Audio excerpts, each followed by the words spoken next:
an original MCM production.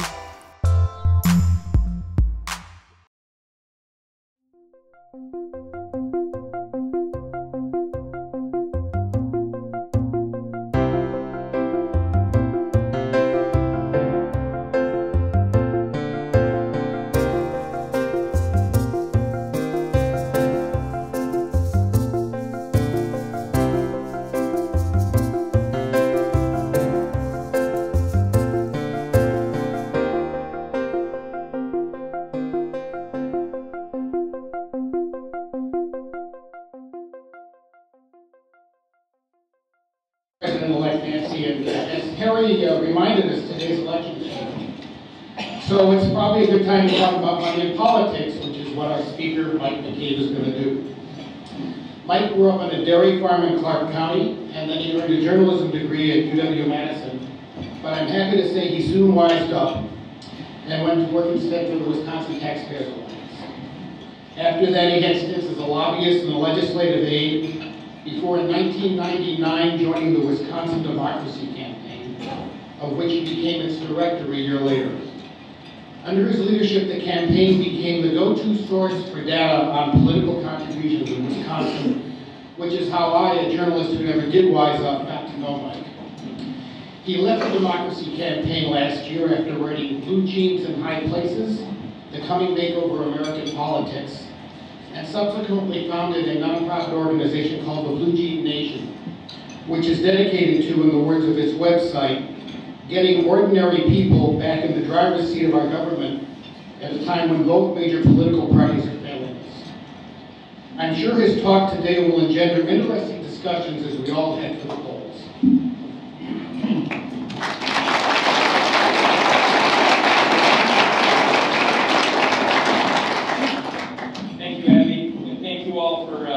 Having me here. I appreciate being invited to lunch, and now I'll try to earn my keep. As Abby said, I spent 15 years as the director of a nonpartisan watchdog group called the Wisconsin Democracy Campaign. I loved that job. I got really good at tracking the money in politics and following those money trails and helping the public then see how all that money affected how decisions are made on every imaginable issue that concerns all of us. I could have done that job easily for another 15 years and found it incredibly rewarding. But I have to admit that I started thinking about insanity. You know what they say about doing the same thing over and over again and expecting a different outcome. I had to look myself in the mirror and ask whether doing the same thing over and over again, maybe for another 15 years, would in and of itself help enough to get us out of the ruts that we're in politically. And my conclusion, my answer, for better or worse, rightly or wrongly, was no. That I needed to try some new things. I needed to maybe do something different to see if I couldn't make a better contribution to getting us to a better place politically.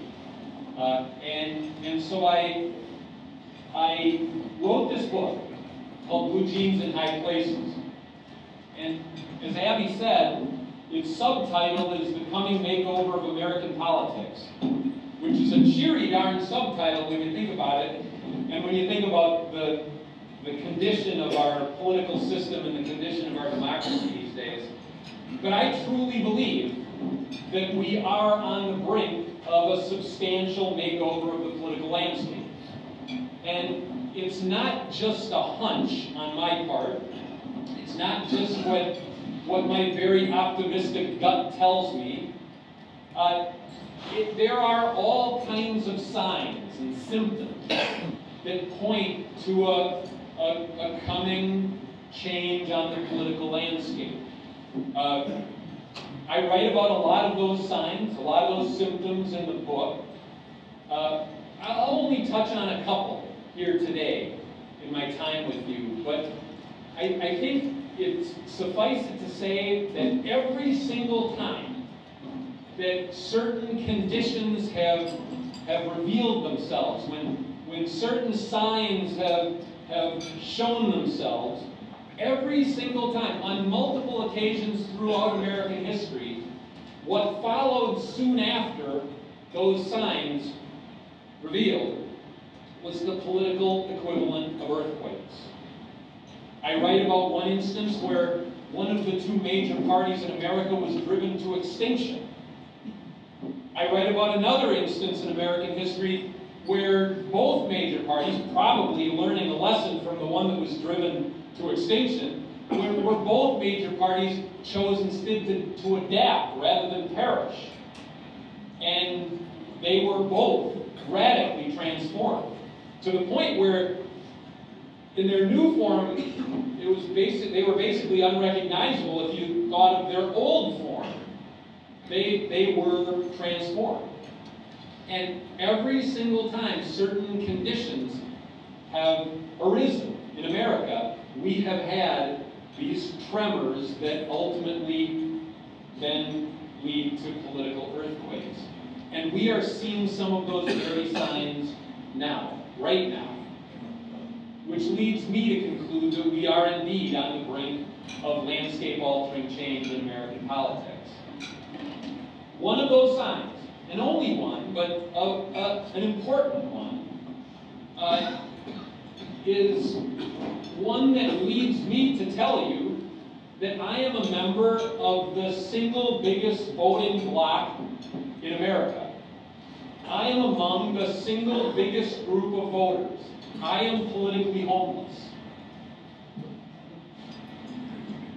There are, depending on which measurement you trust, depending on which poll you think is accurate, there's always somewhere between 20 and 30% or 30-some% of the American voting population who considers themselves Democrats and a similar percentage who consider themselves Republicans. The biggest single bloc by far, 40% or more, are people who refuse to identify as either Democrats or Republicans.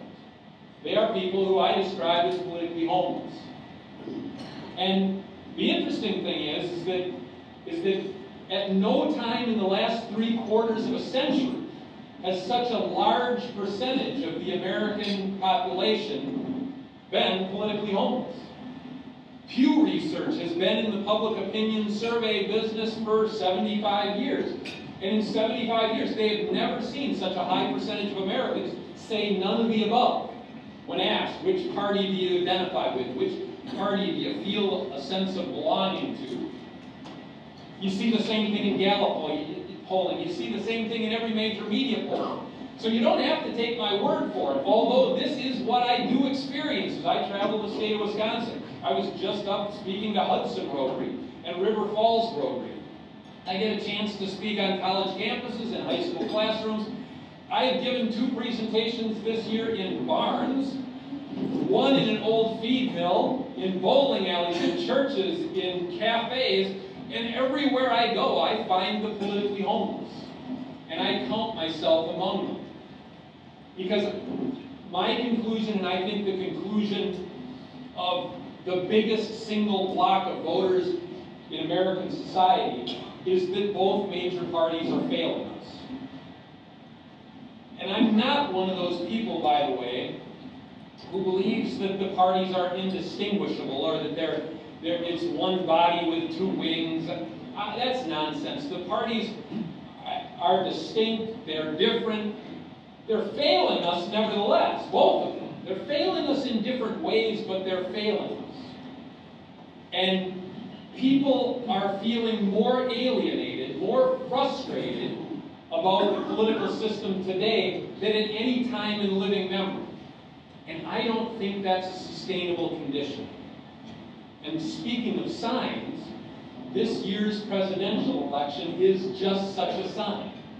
Can you imagine, even if it had been an open race 4 years ago, or 8 years ago, or 12 years ago, or 16 years ago, can you imagine the likes of Donald Trump on one side and Bernie Sanders on the other gaining the kind of traction that they have in this year's campaign? The extent to which anti-establishment figures are gaining traction and gaining support is something that would be hard to have predicted in any past presidential election in recent memory. The chances of a brokered convention are all hell breaking loose at a party convention this year. I think it's as high as it's ever been since probably the 1968 Democratic Convention. We're at a really interesting moment, and there are these telltale signs that when they appeared in the past preceded upheaval that in one case ended a party's life, in another case radically transformed both major parties. We are inching up to just such a moment. Now, I think there are some things that we, the people, need to do to hasten the day when a political makeover is possible and when a political makeover actually occurs. We can't be idle spectators. We can't be passive. We have to participate in this process, and not just by causing mischief in this presidential election campaign, but in other ways that past generations participated. One of the things that fascinates me, and I write about it a lot in the book, is that every single time in American history when there was serious political upheaval and a transformation of the political landscape, one of the first things that citizens did, and it's happened repeatedly, is they discarded old labels and they fashioned themselves new identities.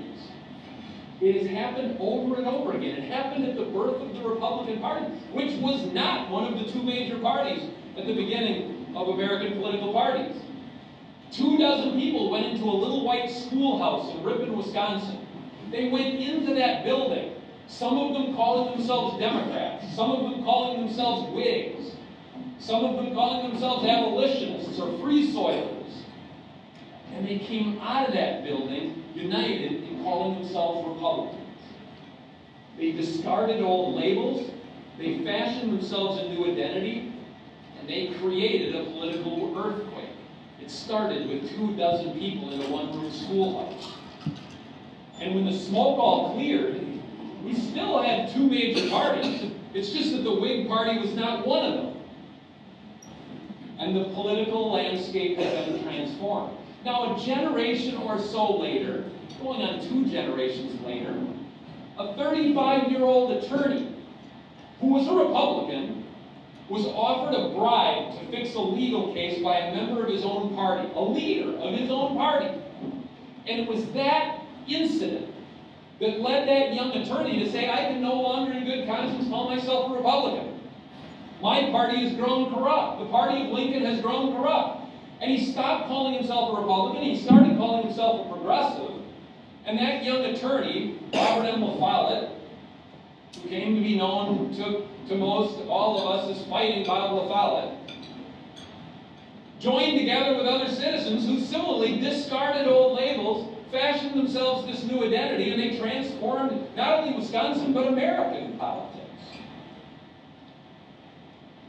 And, you know, I think we've now arrived at another one of those crossroads moments when words fail us, when labels fail us. Think about the words that we've been trained to use, to attach to each other as labels, to attach to policies. Think about the word liberal. It comes from a Latin root that means liberty. It means freedom. And yet people who self-describe as conservatives look at today's liberals and say they're anti-freedom. We're the pro-freedom ones. And now think about the word conservative. It comes from the same root as the word conserve or conservation. And the self-described progressives and liberals look at today's conservatives and say they're not for conserving anything. They're anti-conservation. Now, if these labels weren't so damn debilitating, they'd be comical.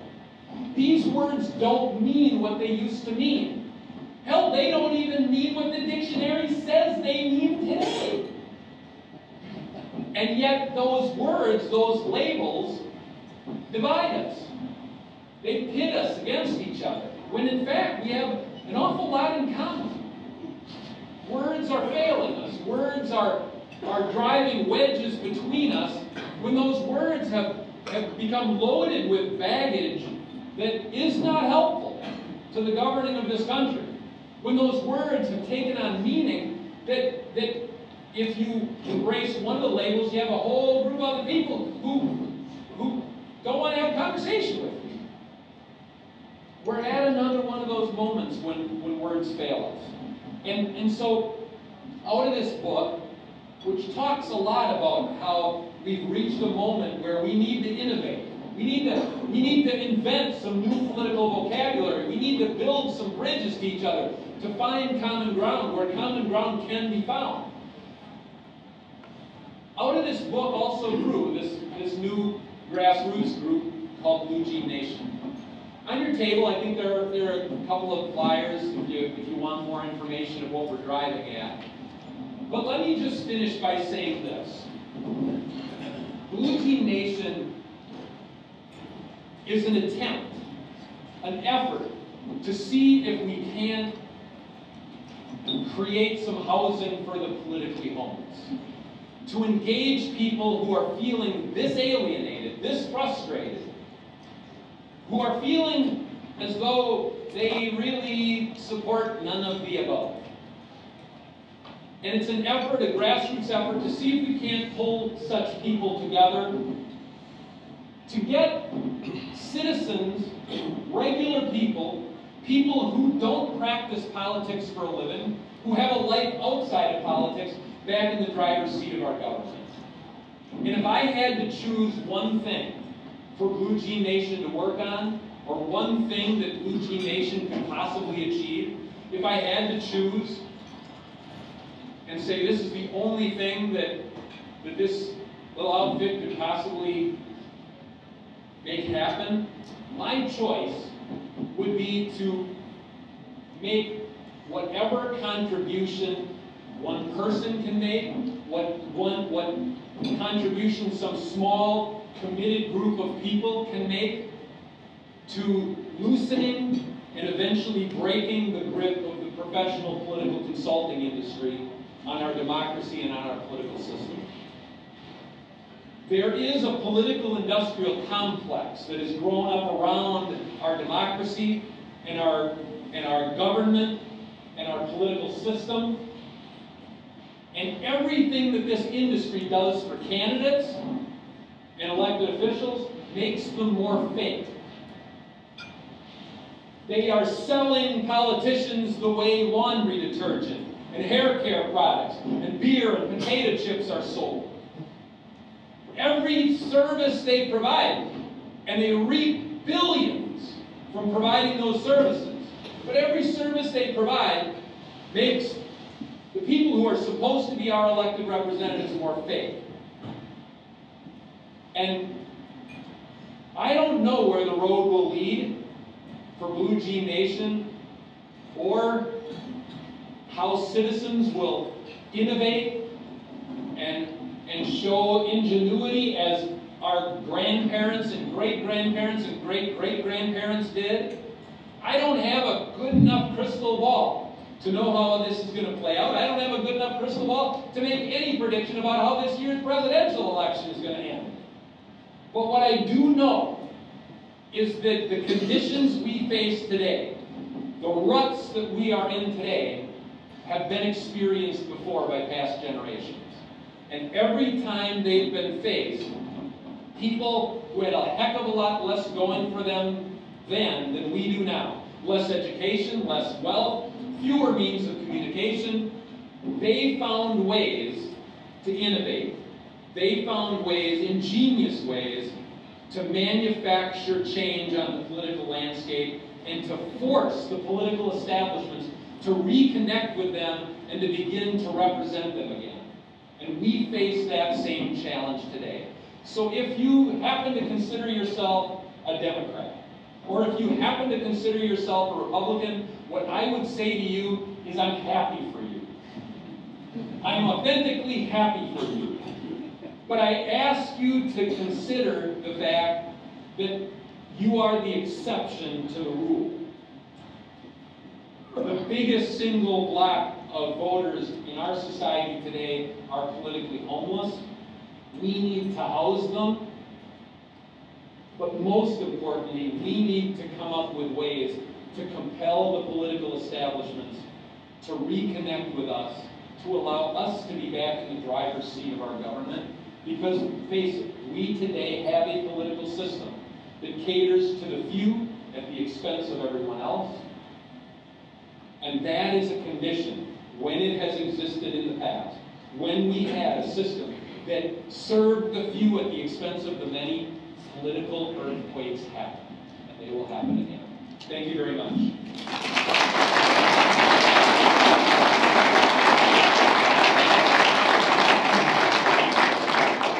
I'm told we have some time for questions, and I'd be happy to take a few.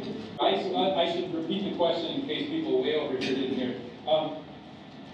What are the barriers to these tremors becoming political earthquakes? One of the great blessings I've had in these past few months is I've had a chance to speak in barns and bowling alleys and feed mills and conference centers and I've been able to talk to every imaginable kind of audience. And I've been able to listen as much as I've talked. And the one thing that keeps coming up over and over again that I think is the biggest and maybe only barrier is, in one place it sounds defeatist. In another place it sounds powerless. In another place hopeless. In another place helpless. But everywhere I go, and I'll just give you an example. I was in Menominee, over west of Eau Claire. 3 straight questions started, I think you're right, but. The next question was, makes a lot of sense, but. And then, I agree with everything you said, but. The 4th question, the person started and I interrupted her and said, but. And everybody sees all of these things that would make it impossible for us to make change in our time. Consolidation of media ownership, redistricting, gerrymandering of districts, money in politics. And to me, the biggest barrier is our own defeatism, our own feelings of helplessness. And what I try to remind people, and I really wrote the book for this purpose, is you go back generations and they face the very same kinds of hurdles, the very same kinds of barriers. They beat organized money in the past. They thwarted gerrymandering.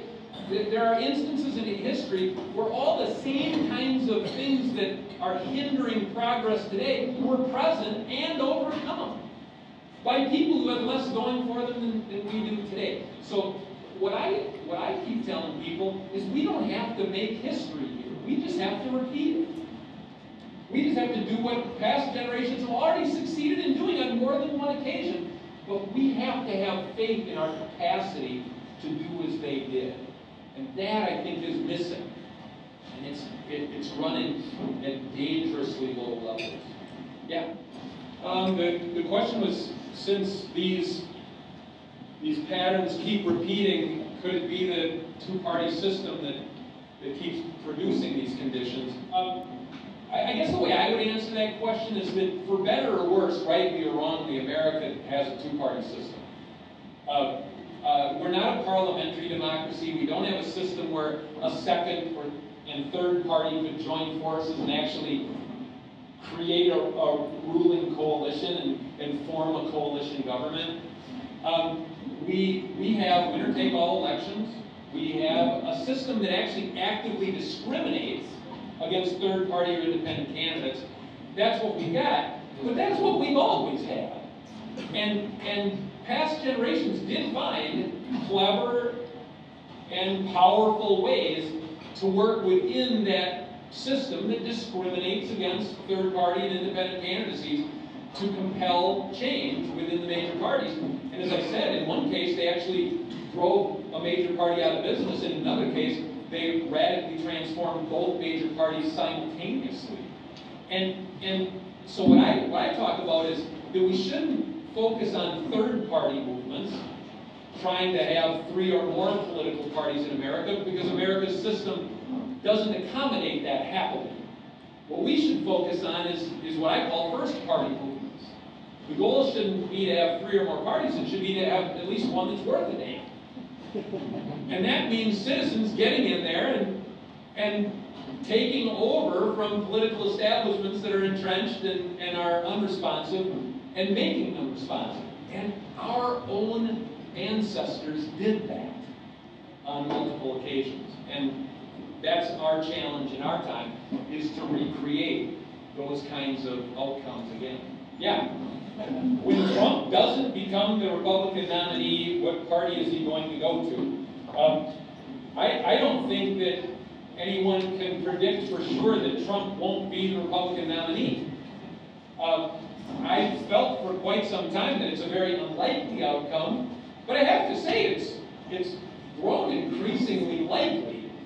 I don't know how all this is going to play out. If Trump went to the convention holding a whole lot of delegates and was denied the nomination, you could have a situation akin to the '68 Democratic Convention where all hell could break loose. There's also the wild card of Michael Bloomberg and what he might do running as an independent. There are all kinds of scenarios. I think this is the most unpredictable and volatile presidential election in anybody's memory in this room. I don't think any of us have experienced quite these kinds of conditions, and I would not pass myself off as enough of a soothsayer to say who's going to do what or how it's all going to turn out. This is an incredibly unpredictable year, which is in itself a sign of the condition of our politics right now. Yeah. The question is whether I think one great president would solve all these problems. It's possible that a transformational leader could emerge and have a profound impact on the political conditions that we're all experiencing. That's definitely possible. There have been transformational presidents in the past. Transformational leadership is something that has visited America before. I think it is just as likely that the change will be driven not by one transformational figure, but by a whole collection of transformational figures.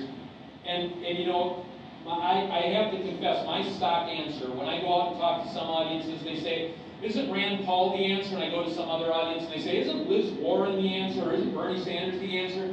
My stock answer is, no, you're the answer. And when real big change has come to America, it's been people-powered and citizen-centered. It's been driven by plain people. And yes, there have often been charismatic figures who saw the parade and which way it was headed and had the sense to run around in front and grab a flag. But the formation of the parade had to do with plain people who were on the move. I think the politically homeless hold some incredibly powerful cards, but they don't know it, and they're not yet deciding to play that hand that they hold. Coming to terms with our capacity to make change and rekindling faith in the ability of people who don't practice politics for a living to make change, I think is really where the change is most likely to come from. Yeah. So repeat the question. It's true that I don't call for a third-party movement, but appear to be suggesting that maybe an alternative to the two major parties could rear up for a period of time, either replacing one of the major parties or at least forcing them to adapt rather than perish. Let me say first that Blue Jean Nation is not envisioned as a party. I don't see it as the establishment of a new political party. I do have a keen appreciation of the extent to which we have a two-party system. It is an effort to try to pull people together under a new identity to seek to compel change within two major parties that are unresponsive to the politically homeless at the moment. Now, it's true that such movements could spawn a party that could exist and perhaps even have an impact for a period of time. But what history teaches us is that even when, whether it's a Bull and Moose party or the original Republican Party, when those things rise up, they hit with the impact of an earthquake, but when the shaking stops, America still has two major parties. We don't have 3 or 4 or 5. We don't have these multi-party arrangements on our landscape. The system drives it back to a two-party arrangement, but those parties have been transformed. I think our challenge in our time is to be creative, to be innovative, and to figure out ways to make one of these major parties, or both, change their ways or leave us. That's our challenge, because the conditions are exactly like the conditions that past generations faced when they did exactly that. They compelled major parties to change their ways or disappear. And that, to me, that is what I'm suggesting. Yeah. The question is, isn't it true that the politically homeless span the entire ideological spectrum? I think the short answer to that is yes, if you insist on thinking horizontally about politics. They do span the entire spectrum. And Donald Trump and Bernie Sanders are manifestations of that reality. Because they're attracting those folks and they're saying we're sick of. Yep. But I actually have a chapter in the book called Thinking Vertically that challenges the way we've been conditioned to think about politics and talk about politics along the horizontal spectrum, left, right, liberal, conservative. And if you flip that spectrum up on its head, a really fascinating thing can happen. And what I'm talking about is not just thinking about who's got the most money and who's got the least. You can look at a vertical political spectrum economically if you wish. What I'm really talking about is who's got the most power and who has the least, whose voices are heard and whose voices are ignored. Who are the royals of American society and who are the commoners? If you think in those terms, the politically homeless are bunched on one end of that political spectrum and have an awful lot in common, but are being taught to see each other as enemies. And let me just give you a really practical example quickly about the magical thing that can happen if you flip the horizontal spectrum on its head and think vertically instead of horizontally. Take a man living in Clark County, where I grew up. Most likely he's a farmer, because to this day, Clark County has more than twice as many cows than people. There are 35,000 people in the entire county, and there's well over 70,000 cows. He's having a hard time making ends meet, because Clark County is one of the 5 poorest counties in Wisconsin. He's white. He's Republican. Scott Walker won my hometown with 90% of the vote in the last election. My hometown had the distinction of giving Scott Walker his biggest percentage margin of victory of any community in Wisconsin, the little town of Curtis. He's, the way we've been trained to think, we would call him a conservative. Now take a woman living here in Milwaukee. Let's say she's a nursing assistant or maybe a daycare worker.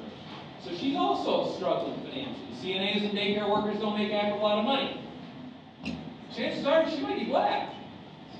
More than likely, she's voting for Democrats, and we've been conditioned to think of her as a liberal. On a horizontal spectrum, those two people could not be farther apart.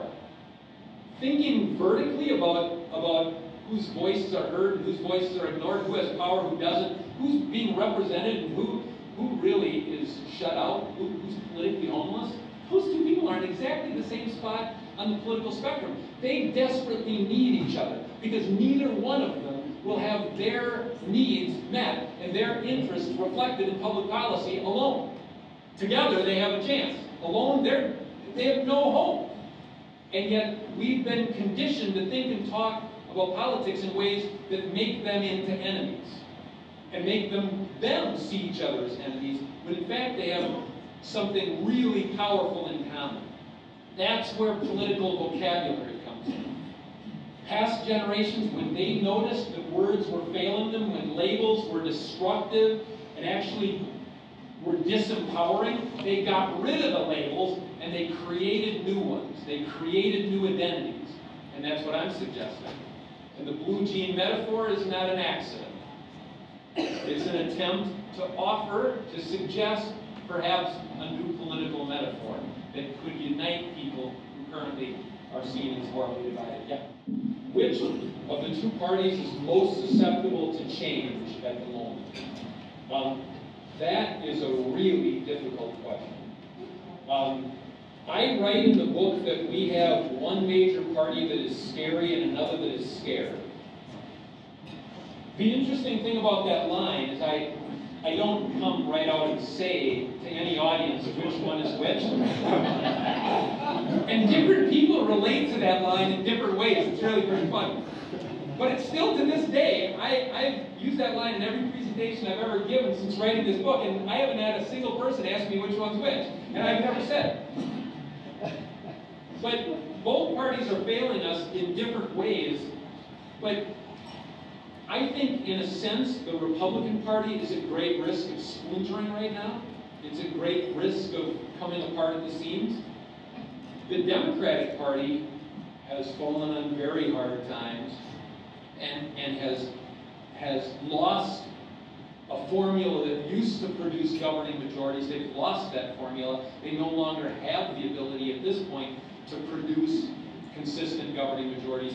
So I think both parties in different ways are very vulnerable to insurgent efforts to force them to transform. So I don't know if I could pinpoint one that's more vulnerable or more susceptible. For different reasons, both are incredibly ripe for the taking, as far as I'm concerned.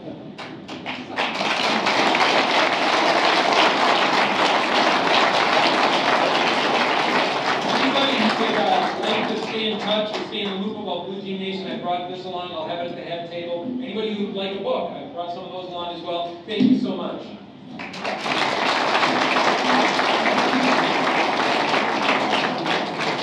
Thank you, Mike, for your comments today. They were certainly timely.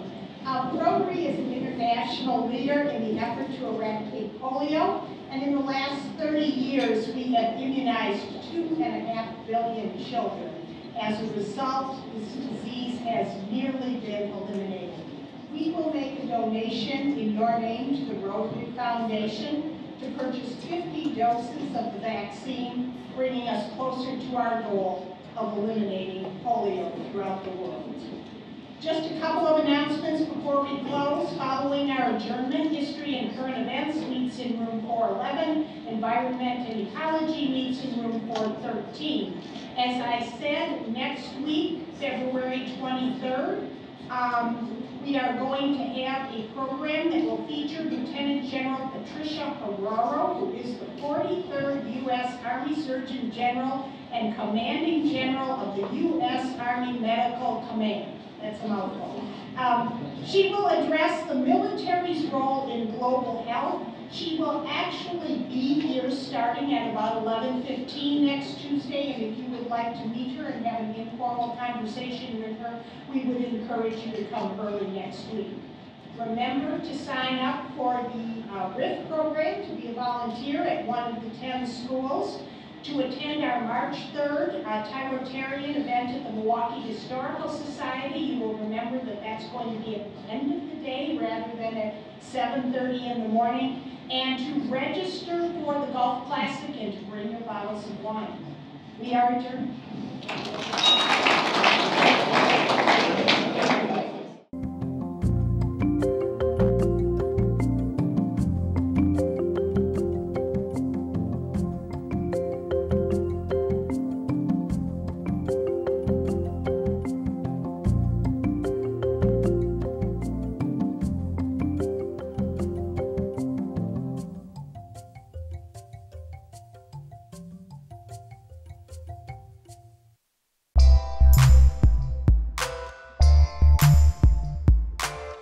an MCM production.